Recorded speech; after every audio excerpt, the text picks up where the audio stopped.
చూడండి, ఇవాళ నేను టమాటా రసం చేసుకున్నాను, కీమా బంగాళదుంప వేపుడు చేసుకున్నాను.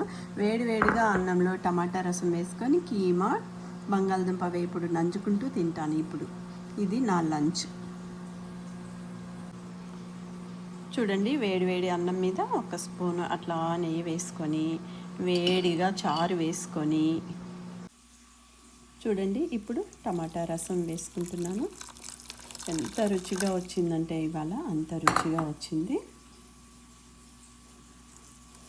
ఆహా,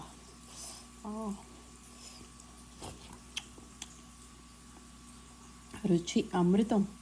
ఇప్పుడు దీంట్లో నంచుకోవడానికి కొంచెం నేను కీమా పొటాటో కర్రీ చేసుకున్నాను, అది కూడా వేసుకుంటున్నా.